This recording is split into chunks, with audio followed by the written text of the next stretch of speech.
Welcome students, आज हम carbonates of S block element के बारे में पढ़ेंगे। सबसे पहले तो आपको ये पता होना चाहिए कि कार्बोनेट होता क्या है। ठीक है, तो कार्बोनेट हमें कार्बोनिक एसिड से मिलता है।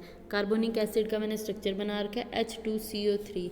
ये दो हाइड्रोजन मैंने सर्कल कर रखे हैं। अगर इनमें से एक हाइड्रोजन आपका रिमूव हो जाता है तो वो आपका बाई कार्बोनेट बनता है HCO3 नेगेटिव, और अगर आपके दोनों हाइड्रोजन रिमूव हो जाते हैं तो वो आपका कार्बोनेट मिलता है। ठीक है, तो अब जनरल फॉर्मूला क्या है एल्कली और एल्कलाइन अर्थ मेटल कार्बोनेट्स के लिए। तो देखो, एल्कली मेटल्स पे +1 चार्ज है और ग्रुप 2 मेटल्स पे आपका +2 चार्ज है। ठीक है, तो अब general formula M2CO3 for alkali metal और MCO3 for alkaline earth metal, because both contain +2 और -2 चार्ज। अब now how to prepare these carbonates. तो हम क्या करते हैं, जितने भी हमारे पास मेटल हाइड्रोक्साइड है उन सबको एटमॉस्फेरिक CO2 की प्रेजेंस में हीट करते हैं, तो हमें क्या मिलते हैं, रिस्पेक्टिवली कार्बोनेट्स मिलते हैं। अगर हमारे पास लिथियम का हाइड्रोक्साइड है तो लिथियम कार्बोनेट मिलेगा।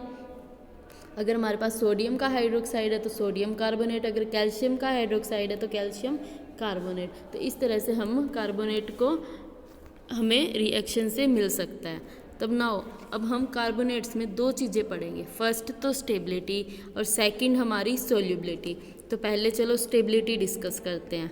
देखो, स्टेबिलिटी दो चीज़ों पे डिपेंड करती है।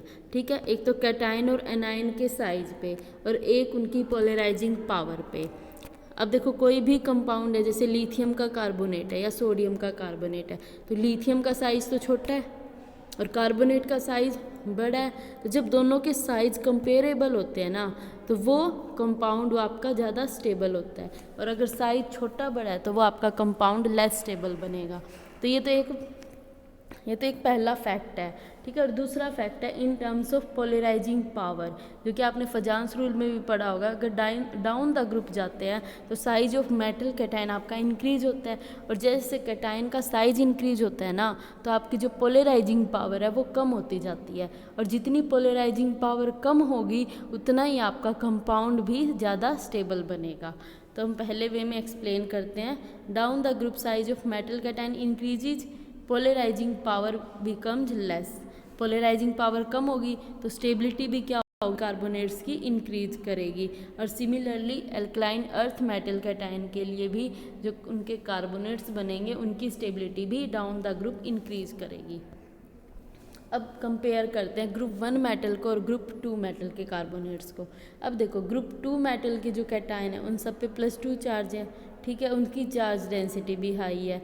अगर चार्ज डेंसिटी हाई है तो उनकी पोलराइजिंग पावर भी क्या होगी, इंक्रीज करेगी as compare to group 1 metal, because they contain +1 charge.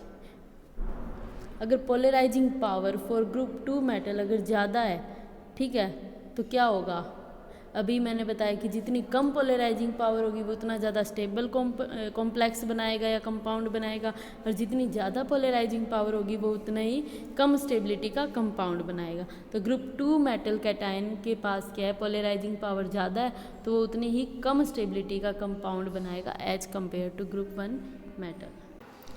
अब बात करते हैं सोल्यूबिलिटी की। देखो, सोल्यूबिलिटी दो फैक्टर्स पे डिपेंड करती है। फर्स्ट तो है आपका लैटिस एनर्जी और सेकंड है आपका हाइड्रेशन एनर्जी। और आप सबको पता है कि ये जो दोनों एनर्जी है ये डाउन द ग्रुप आपकी डिक्रीज होती है। और लैटिस एनर्जी होती क्या है, energy required to break the 1 mole of lattice into its ion. और हाइड्रेशन एनर्जी क्या होती है, energy released when its ion interact with water molecule और एनी सॉल्वेंट। यानी कि लैटिस एनर्जी तो हमें प्रोवाइड करवानी पड़ती है, और हाइड्रेशन एनर्जी आपकी रिलीज होती है कि जब वो आयंस वाटर के साथ इंटरेक्ट करते हैं। तो ग्रुप 1 मेटल्स कैटायन के लिए क्या होता है, जो लैटिस एनर्जी है डाउन द ग्रुप डिक्रीज करती है, और जो हाइड्रेशन एनर्जी होती है वो रिमेन्स कांस्टेंट। मीन्स कि हाइड्रेशन एनर्जी उन सबकी कांस्टेंट है। तो लैटिस एनर्जी विनिंग फैक्टर हुआ। हमें जो इसकी सोल्यूबिलिटी है ग्रुप 1 मेटल के लिए वो किस बेस पे एक्सप्लेन करनी पड़ेगी, ओनली ऑन लैटिस एनर्जी। और जितनी कम लैटिस एनर्जी होगी उतनी ही ज़्यादा उस कंपाउंड की सोल्यूबिलिटी होगी। तो हम कह सकते हैं कि solubility of alkali metal carbonates increases down the group, and for alkaline earth metal case में क्या होगा, वहाँ पर आपकी लैटिस एनर्जी कांस्टेंट है और हाइड्रेशन एनर्जी आपकी डिक्रीज कर रही है। ठीक है, अब लैटिस एनर्जी कांस्टेंट रह रही है, इट मीन्स कि जो सोल्यूबिलिटी का कंसेप्ट है वो किस बेस पे एक्सप्लेन करना पड़ेगा आपको, हाइड्रेशन एनर्जी के बेस में। और जितनी ज़्यादा हाइड्रेशन एनर्जी होती है उतनी ही उस कंपाउंड की सोल्यूबिलिटी होती है। तो हम कह सकते हैं कि down the group solubility for group 2 metal carbonates decreases down the group।